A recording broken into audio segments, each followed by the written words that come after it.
السلام علیکم ورحمۃ اللہ وبرکاتہ۔ اللہ سے دعا کرتے ہیں کہ آپ لوگ خیریت سے ہوں۔ غوث پاک کا مقابلہ عیسیٰ علیہ السلام کے ساتھ، یہ کس نے کہا ہے؟ الیاس قادری صاحب نے۔ اور یہ بھی کہا ہے کہ غوث پاک عیسیٰ علیہ السلام کی طرح۔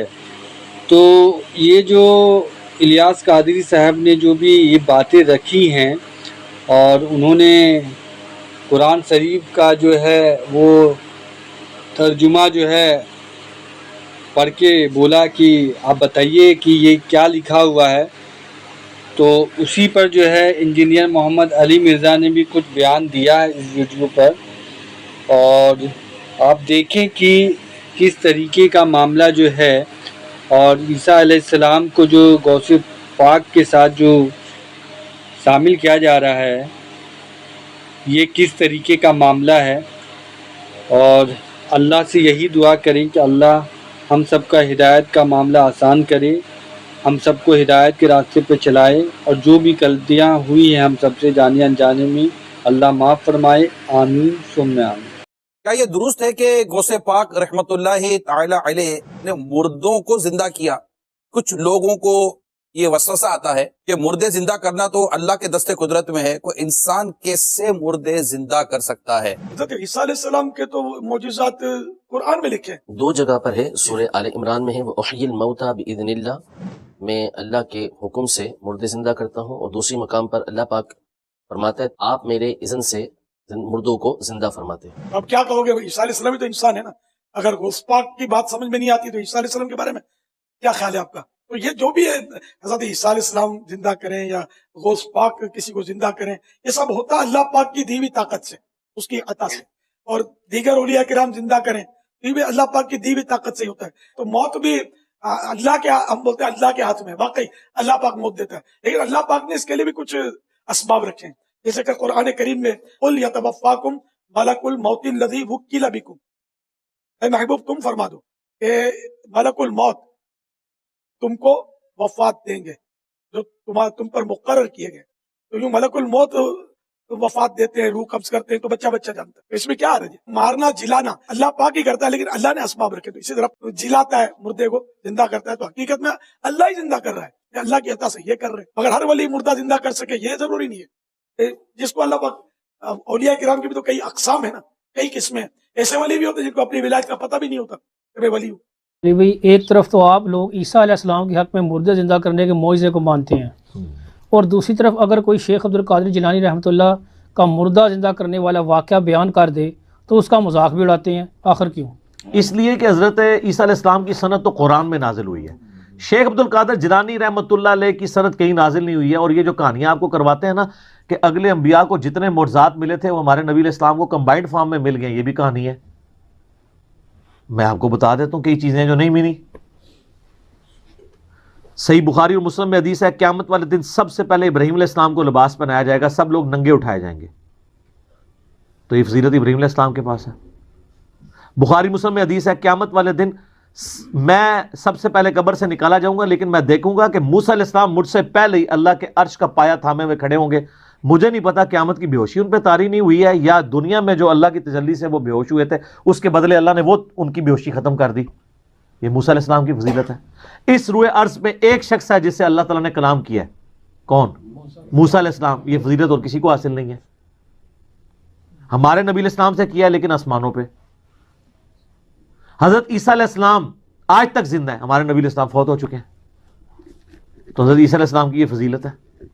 اس سے بڑی چیز جس کا ان کے پاس کوئی حال ہی نہیں ہے، ہر چیز میں ادھر ادھر کریں گے۔ عیسیٰ علیہ السلام بغیر باپ کے پیدا ہوئے ہیں، ہمارے نبی علیہ السلام تو بغیر باپ کے پیدا نہیں ہوئے، یہ خام خواہ بنا ہے۔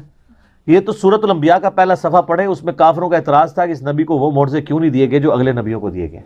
سورہ نساء میں آتا ہے کہ کیوں نہیں کوئی آسمان سے بجلی آتی اور وہ قربانی کو کھا جاتی، جب تک یہ معجزہ نہیں دکھائیں گے ہم ایمان نہیں لائیں گے۔ تو اللہ نے کہا نہیں، اللہ کی مرضی ہے معجزات میں۔ سورہ بنی اسرائیل میں 8 کے قریب معجزات وہ مانگتے تھے، اللہ نے فرمایا تم کہہ دو میں نبی ہوں، رسول ہوں۔ تو سر شیخ عبد القادر جیلانی نے کہا نبی علیہ السلام کے بارے میں بھی کوئی صحیح سند سے ثابت نہیں کہ آپ نے کبھی مردہ زندہ کیا ہو، قرآن میں نفی آئی ہے اس کی، ورنہ تو قرآن میں آتا ہے کہ تم کہتے ہو لو آپ مردہ زندہ کر کے بتا رہے ہیں، قرآن میں کہا جا رہا ہے کہ نہیں، قرآن معجزہ ہے، کیونکہ وہ معجزہ آپ کی زندگی تک ہونا تھا۔ اور پھر اس میں وہ کہتے ہیں کہ شیخ عبد القادر جیلانی رحمۃ اللہ علیہ نے معجزہ بڑی اس میں شڑول مارتے ہیں جناب. وہ کہتے ہیں کہ انہوں نے عیسائی کو کہا کہ تیرا نبی تو کہتا تھا کم باذن اللہ، میں کم باذنی کہتا ہوں، میرے حکم سے کھڑا ہو جا. وہ کہتے ہیں جی اس امت کے جو علماء ہیں بنی اسرائیل کے پیغمبروں کی طرح ہیں. ہاں اپنے منصب میں پیغمبروں کی طرح ہیں، مرتبے میں نہیں. کیوں؟ یہ پوری امت دائی ہے. کنتم خیر امت اخرجت للناس تأمرون بالمعروف وتنہون عن المنکر. ختم نبوت کے وجہ سے اللہ تعالیٰ نے اس امت کو نبیوں والا کام دیا ہے. یہ نہیں ہے کہ نبیوں والا وہ مرتبہ کلیم کرنا شروع کر دے. جس طرح اگلے زمانوں میں انبیاء اللہ کی توحید کا پیغام پہنچاتے تھے، آن دا بہاف آف پروفٹ ہمارے محبوب صلی اللہ علیہ وآلہ وسلم کی مبارک ختم نبوت کی برکت سے امت کا کام ہے کہ وہ لوگوں تک بات پہنچائے. اس اعتبار سے تو بنی اسرائیل کے انبیاء کی طرح ہے، یعنی منصب وہ ہے، مقام وہ نہیں ہے. یہ اسی طریقے سے ہے جس طرح نبی علیہ السلام بھی بشر ہیں اور ہم بھی بشر ہیں. سپیشیز ایک ہے نا، مرتبہ تو ایک نہیں ہے. نبی علیہ السلام تو پیچھے بھی دیکھ لیتے تھے، بخاری مسلم میں آتا ہے. اور بخاری مسلم میں آتا ہے نبی علیہ السلام نے ہاتھ بلند کیا تو آپ نے فرمایا میں نے ارادہ کیا نماز میں جنت سے انگوروں کا گوشہ توڑ لوں. اور بخاری مسلم میں آتا ہے نبی علیہ السلام سوتے تھے وضو کر کے، اس کے بعد خراٹوں کی آواز بھی امہات المومنین سنتی تھی اور پھر اسی طریقے سے نماز پڑھاتے تھے. تو پوچھا تو آپ نے فرمایا کہ میرا صرف جو ہے وہ آنکھیں سوتی ہیں، جسم سوتا ہے، دل تو جاگتا رہتا ہے. یہ پروٹوکول تو کسی کا نہیں ہے. تو یہ ذہن میں رکھیں، یہ کہتے ہیں نا کہ بھی وہ ساری چیزیں حاصل ہو جائیں گی، اس طریقے سے حاصل نہیں ہوگی. شیخ عبد القادر جیلانی کے لیے کوئی سند نازل نہیں ہوئی، بالکل ان کی طرف جھوٹ منسوب کیا. اور اگر آپ کو شیخ عبد القادر جیلانی سے اتنی عقیدت ہے تو میرا ایک معصومانہ سوال ہے کہ شیخ عبد القادر جیلانی نے نماز کا طریقہ کون سا لکھا ہوا ہے؟ ہاں، مرنے سے پہلے اے مسلمان کر لے اس پہ غور، کتابوں کا خدا اور ہے، بابوں کا خدا اور. تو غنیت و طالبین پڑھے نا. اب تو کہتے ہیں جی وہ کتاب ہی نہیں ہونا دی. کتاب ختم تو بندہ بھی ختم. پھر کتاب ہی نہیں رہی تو بندہ بھی ختم ہو گیا. تو کتاب ہے، اس پہ میرا کلپ ہے 11ویں والے پیر کی نماز میں نے بتایا کہ صرف ایک آدھ بندہ ہے جس نے انکار کیا، باقی اکثریت محدثین کی، اہل علم کی، یہ ان کی کتاب مانتی ہے. اور ان کی نماز کا طریقہ وہی ہے جو بخاری مسلم میں لکھا ہوا ہے. وہ یہ ان کے نام پہ 11ویں کھا سکتے ہیں، ان کو فالو نہیں کر سکتے. بالکل اس طریقے سے جس طرح امت نبی علیہ السلام کے نام پہ جشن کر سکتی ہے، آپ علیہ السلام کی تعلیمات کو فالو نہیں کر سکتے. مشکل کام ہے نا. غلامی رسول میں موت بھی قبول ہے، داڑھی بیوی منع کرتی ہے، ماں دودھ نہیں بخشتی. نہیں، ختم، ٹھوس. ہاں بینک توڑوا لے، سڑکوں پہ ٹائر جلوا لے،